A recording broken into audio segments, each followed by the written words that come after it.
Hello guys, आज हम पढ़ने वाले हैं MSBT practical of data communication and computer network, that is DHCP server configuration in Cisco packet tracer. So let's start with the practical. So सबसे पहले हमें जानना होगा कि सबसे पहले हमें क्या करना पड़ेगा कि फ़ाइल को हमें ओपन करना है. ठीक है, पहले हम फाइल लेंगे. वहाँ पे जाने के बाद हम न्यू ऑप्शन लेने के बाद हमारे पास ये एक वर्किंग स्पेस एरिया हमें मिल जाता है जहाँ पे हमें हमारा प्रैक्टिकल परफॉर्म करने मिलेगा.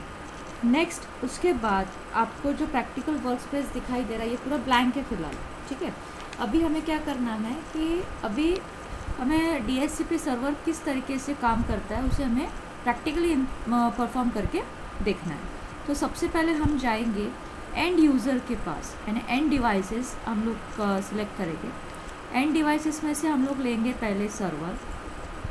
ठीक है, सर्वर को हमने यहाँ पे पुट किया, उसे आप अच्छी तरीके से एक जगह पे प्लेस कर दीजिए ताकि प्रॉपर वे से हम लोग उसको कनेक्शन दिख सके और लेआउट भी उसका हमें अच्छा दिखाई दे. ठीक है, नेक्स्ट अभी हमें कुछ स्विचेस की भी रिक्वायरमेंट रहेंगी और कुछ एंड यूज़र्स की भी रिक्वायरमेंट रहेगी इस पर्टिकुलर DHCP सर्वर को परफॉर्म करने के लिए.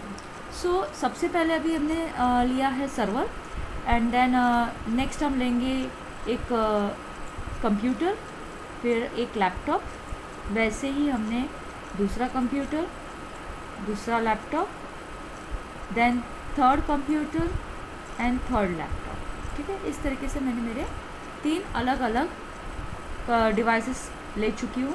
ठीक है, उसके बाद अभी मुझे लगेंगे स्विचेस. तो go to the network devices. ठीक है, नेटवर्क डिवाइसेस में जाने का, फिर स्विचेस सेलेक्ट करने का and select the switch PT switch और वहाँ पे ड्रॉप कर दीजिए. ठीक है, पहले आप उसको बराबर लिखिए. फिर से हमें लेना है, हमें 3 स्विचेस लेने हैं. ठीक है, हमने 3 स्विचेस ले लिए. अभी हमें इसे प्रॉपरली पहले अरेंज कर लीजिए ताकि कनेक्टिविटी प्रॉपर हो. ठीक है, तो और लेआउट भी हमें दिखने में अच्छा दिखे. ठीक है, सो देखिए अभी ये मैंने इसको इस तरीके से रखा हुआ है. इस लैपटॉप को मैंने यहाँ पे रखा हुआ है, इस PC को भी यहाँ रखा हुआ है. और जो PC 1 एंड लैपटॉप 1 इसे हमने कनेक्ट करना है हमारे स्विच 2 से. एंड देन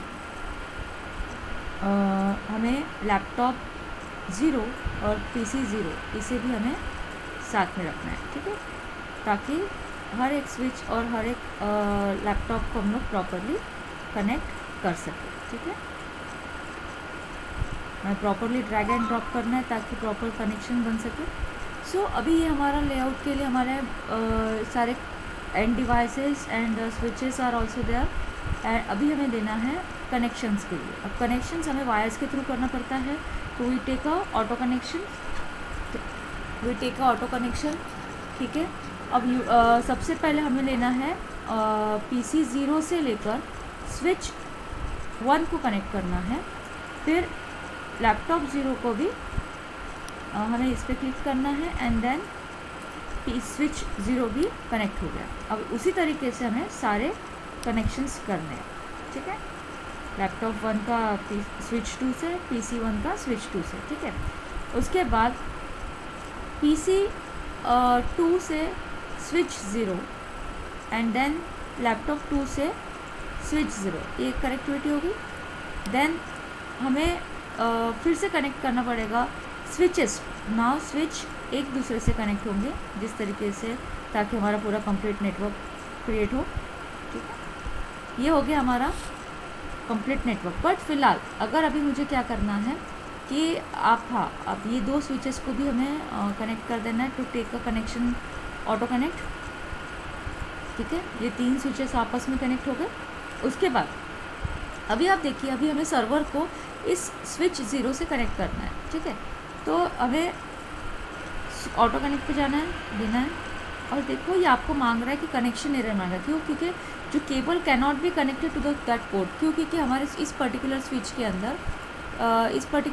अंदर हमारे पास जो कनेक्टिविटी दिखाई दे रही है वो सिर्फ 4 पोर्ट्स की है. तो 4 पोर्ट्स हमारे ऑलरेडी कनेक्ट हो चुके हैं. तो अभी हमें क्या करना है, स्विच को अंदर और एक एडिशनल पोर्ट हमें ऐड करना है ताकि हमारा सर्वर ऐड हो सके. ठीक है, तो अभी मैंने स्विच किया, स्विच पे गई.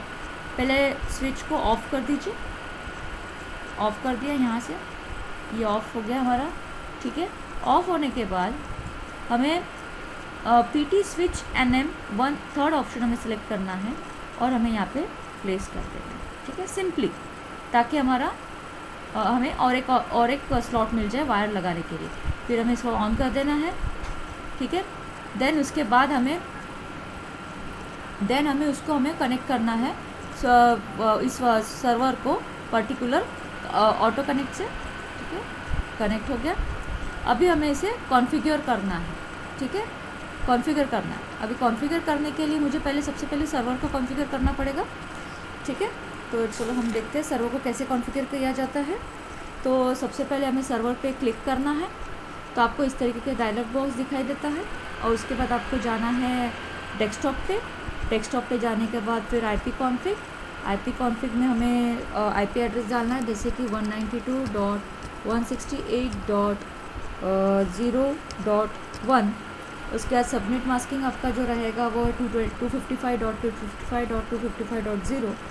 एंड देन उसके बाद हमें यहाँ से इसको हमें सर्विसेज में जाना है। इसके बाद सर्विसेज में जाने के बाद हमें जो सिलेक्ट करना है that is a DHCP server, ठीक है।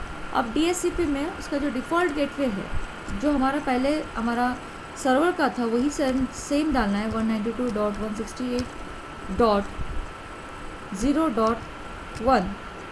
और DNS सर्वर का जो IP एड्रेस रहेगा दैट इज़ 10.0.0.1, ठीक है। ये हो गया। और यहाँ पे मैक्सिमम नंबर ऑफ़ यूज़र जो रहेंगे वो 255 रहेगा, उसे सेव कीजिए एंड देन सर्विस को ऑन कर दीजिए एंड देन इसको हमें क्लोज कर देना है, ठीक है। ये हो गया हमारा सर्वर कॉन्फ़िगर। अभी मुझे क्या करना है, अभी एंड यूज़र्स को मुझे कॉन्फ़िगर करना है। तो सिलेक्ट करो PC 0, देन डेस्कटॉप पे जाइए, IP कॉन्फ़िग कीजिए and only select the DHCP server, ठीक है। यहाँ पे आपका पूरा जो DHCP सर्वर का जो भी डेटाबेस, अब IP address, subnet mask, default gateway, सब चीज़ें यहाँ पे आपको मिल जाएगी, ठीक है। और यहाँ का इसका IP एड्रेस है 192.168.0.2, ठीक है। नेक्स्ट अभी हमें लेना है लैपटॉप 0, ठीक है। सेम प्रोसीजर करना है, डेस्कटॉप पे जाना है, IP कॉन्फ़िग जाना है, DHCP कनेक्ट करना है एंड देन आप देखोगे यहाँ पे IP जो एड्रेस रहेगा 192.168.0.3। वापस इसे क्लोज कर दीजिए। देन ये भी कॉन्फ़िग हो गया, PC 1, desktop, IP config, DHCP, वो रिक्वेस्ट करेगा। देन आपका जो यहाँ पे IP एड्रेस है वो हो गया 4, ठीक है। नेक्स्ट जो है फिर से सेम प्रोसीजर, यू टू बार बार हमें वही सेम प्रोसीजर करना है। पूरे एंड यूज़र्स को हमें जितने भी हमारे एंड यूज़र हम लोग यूज़ कर रहे हैं उसको कॉन्फ़िग करने के लिए, IP एड्रेस देने के लिए, ठीक है। DHCP से हमें कनेक्ट करना है, रिक्वेस्ट कर लेता है वो, ठीक है। उसके बाद अभी this is the last one, IP config. देखिए इसका जो रहेगा दैट इज़ 192.168.0.7। ऑटोमेटिकली वो क्या कर रहा है, वो हमें सिलेक्ट कर रहा है, ठीक है। अभी हमें देखना है कि सही में ये पूरा वर्क कर रहा है कि नहीं, ठीक है। तो सबसे पहले आप यहाँ से PDO लीजिए, आप PDO सिलेक्ट कीजिए, ठीक है। उसके बाद आपको यहाँ पे PC 2 को दीजिए, सर्वर को जा रहा है कि नहीं आप देखिए, यहाँ पे आपको सक्सेसफुल दिखाई दे रहा है, दैट मीन्स कि आपका कनेक्शन प्रॉपर है। अब अगर मुझे यहाँ से PC 0 से देना है और लैपटॉप 2 को कनेक्ट करना, लैपटॉप 2 को देना है, तो देखिए आपका सेम सक्सेसफुल बता रहा है। This is a one type of a particular DHCP server किस तरीके से काम करता है। और उसी को हमें सिमुलेशन अगर देखना है तो आप सिमुलेशन में जाइए, ठीक है। It is a right corner में आपको नीचे दिखाई देगा। देन आप उसका सिमुलेशन आप प्ले करके देख सकते हो, ठीक है। देखिए आपके पैकेट्स किस तरीके से फ्लो होते हैं, ठीक है। तो आपके पैकेट्स को अगर चेक कीजिए, आपको जैसे डेटा ट्रांसफ़र किया जाता है वैसे आप उसको समझ में आएगा, ओके, ठीक है। अभी ये हमारा प्रैक्टिकल प्रॉपर्ली परफॉर्म हुआ है। Thank you very much.